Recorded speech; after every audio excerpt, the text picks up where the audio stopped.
ఇద్దరు ముగ్గురు మీద మీరు స్పెసిఫిక్గా రాయిస్తే ఎలక్షన్ తీసుకుని నిర్ణయాన్ని కట్టుబడి అందరూ ఉండాలి అన్నాను. నేను అనలేదు, నువ్వు అవ్వాల్సింది వచ్చావు, నువ్వు ఫాలో అవ్వలేదు అవ్వకుండా మాట్లాడతాను. నేనేం చెప్పాను, బంచ్ 25 మంది మీద ఈ రకమైన ఆరోపణ చేయడం తగదు, అది వ్యవస్థ తప్పు. ఈ రాసిన 28, 29 30 మంది గత ఈ రోజు వాళ్ళేమీ అపాయింట్ అవ్వలేదు. గత ప్రభుత్వాల నుంచి 15 మంది ముఖ్యమంత్రి పనిచేశారు.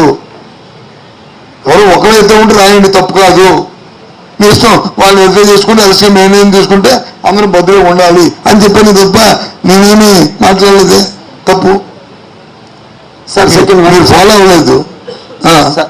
అమరావతి భూముల్లో చంద్రబాబు అవినీతికి పాల్పడితే మీ ప్రభుత్వం వచ్చిన తర్వాత విశాఖపట్నం కేంద్రంగా ఎన్సీసీ ల్యాండ్ కూడా మీరే క్లియరెన్స్ ఇచ్చారు మున్సిపల్ మంత్రిగా. ఇచ్చాను. దస్పల్లా హిల్స్ ఇచ్చాను, మీరెళ్ళ వలస విఎఫ్సిసి ఇచ్చాను. 42,000 కోట్లు టోటల్ గా విశాఖ జిల్లా.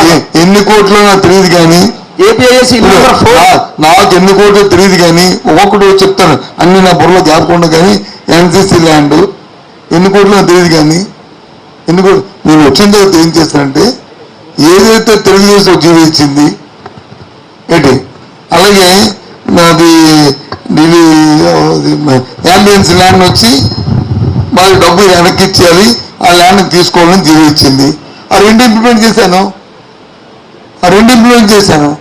ఎన్సీసీ ల్యాండ్ వచ్చి వాళ్ళకి ఇచ్చాము, అంబులెన్స్ ల్యాండ్ వచ్చి వాళ్ళ డబ్బాలకి ఇచ్చి ల్యాండ్ వచ్చి వెనక్కి తీసుకున్నాము. రెండు ఇంప్లిమెంట్ చేశాను. మా ప్రభుత్వం తీసుకున్న నిర్ణయాలుగా ఆ జీవోని ఎగ్జామ్ చేశాను. ఇది చేద్దాంలే పర్వాలేదులే అనుకున్నాను, చేశాను. అవి చెప్పు, నేనే చేశాను. ఎస్, నేనే మంత్రిగా తొందర పెట్టాను, క్యాబినెట్లో పెట్టి నిర్ణయం తీసుకున్నాను. నేనే ఇనిషియేట్ చేశాను. నేనే నో అన్నే, నా తెలియదు అన్నే. చెప్పండి, అంబులెన్స్ ని తీసుకోవాలని చెప్పి వాళ్ళకి ఒడ్డీతో చెల్లిని తీసుకోవాలని ఇచ్చాడు GO Chandrababu Naidu. NCC land కూడా నేను ఈ డబ్బు కట్టించుకొని తీసుకోవాలని ఇచ్చాడు. రెండు చేశాను. అది డబ్బు కట్టించుకుని ల్యాండ్ వాళ్ళకి ఇచ్చాను, ఆ జీవో వాళ్ళ డబ్బాలకి ఇచ్చేసి ల్యాండ్ యాక్ట్ తీసుకున్నాను. ఇంకేంటి తప్పేటి ఉంది?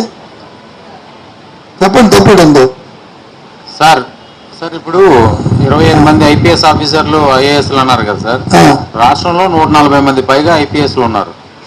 అందులో కొద్దిమంది మీద ఆరోపణలు పత్రికల్లో కానీ ఎవరైనా మోరల్గా అంటే మోరల్గా దెబ్బతీసే ఆరోపణలు కాదు, పేపర్లో రాస్తున్నారు, లేకపోతే ఎవరో ఆరోపణ చేస్తున్నారు. కానీ ఎవరికి లేనిది ఆ 25 మంది ఎందుకు మమ్మల్ని అనుకుంటున్నారని అన్వయించుకుంటూ కంప్లైంట్ చేయాల్సిన పరిస్థితి వచ్చింది సార్. ఒక్క నిమిషం. అందులో అసోసియేషన్ ప్రెసిడెంట్ కానీ సెక్రటరీ కానీ ఎవరు అనుమతి లేకుండా ఒక ఎగ్జిక్యూటివ్ మెంబరు మా ఆత్మస్థైర్యాన్ని దెబ్బతీస్తున్నారు అని చెప్పి 25 మంది తరఫున ఒకళ్ళు తప్పుచ్చుకున్నాడు. దాన్ని మీరు కూడా సమర్థించడం. అదేంటంటే వ్యక్తుల గురించి నేను మాట్లాడను, నాకు వ్యక్తులతో సంబంధం లేదు. ఒకవేళ అసోసియేషన్ దానికి ఇంగ్లీష్ అయితే ఆయన అసోసియేషన్ తొలగించేస్తే వాళ్ళే తొలగించుకుంటారు. మధ్యలో నాకెందుకు? మధ్యలో నేనేమండి? అసోసియేషన్లో వాళ్ళ నామ్స్ అనుకుంటే వాళ్ళ రూల్స్ అనుకుంటే వాళ్ళు నువ్వు చేయడానికి వీలేదంటే వాళ్ళు తొలగించుకుంటారు అతన్ని. కానీ చూసే వాళ్ళకి ఎలాగుంది?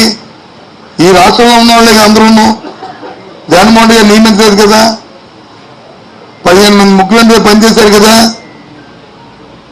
వ్యవస్థ వచ్చిన దగ్గర నుంచి.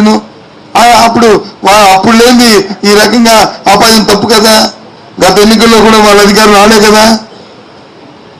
మరి వాళ్ళ ప్రభుత్వం నుండి వాళ్ళకి వచ్చి ఇంగ్లీష్గా చేస్తారు అందరూ. నేను అందుకే చెప్పాను, సివిల్ సర్వీస్ తాలూకా కర్తవ్యం ఏంటనేది నాకు మోహన్ గాంధీ గారు చెప్పింది. సీనియర్ ఐఏఎస్ ఆఫీసర్ సీఎస్గా మొదటి రోజు క్యాబినెట్లో మాకు జరిగిన డిస్కషన్ జ్ఞాపకం వచ్చి మేము ముందు చెప్పాను. ఇది మనం ఇచ్చిన మా ఆలోచనని, మనం ఇచ్చిన మన విజన్ని వాళ్ళు చెప్తే దాని మీద యాక్షన్ ప్లాన్ తయారు చేసి చట్టానికి కాన్స్టిట్యూషన్కి రాజ్యాంగబద్ధంగా చట్టబద్ధంగా చేస్తారు తప్ప దాన్ని విరుద్ధంగా చేయరు వాళ్ళు అని నేను చెప్పాను కదా. చేస్తే శిక్షణ పడతారు, చేయరు, ఏ ఒక్క ఆఫీసర్ చేయరు. నేను ఇవాళ 14 సంవత్సరాల 10 నెలలు నేను మంత్రిగా రెండు వాళ్ళు కాదు, ఎవరు ఏ అధికారి చేయరు. కానీ ఇలానే ఆపాదించి బయట వాళ్ళకి వచ్చి అందరికీ ఇదేదో ఈ రాష్ట్రంలో ఈ ఆఫీసర్లు వచ్చి ఈ రకంగా ఉన్నారని ఈ టైప్ ఆఫ్ చర్య తప్పు అవుతుంది. ఇద్దరు ముగ్గురు అన్నావు, అది ఎక్స్క్యూజ్ పెట్టారు, అది వాళ్ళు చూసుకుంటారు. కానీ బంచ్ పెట్టడం అనేది కరెక్ట్ కాదు, సబ్సిడీ చేయాలి. Visakha beach road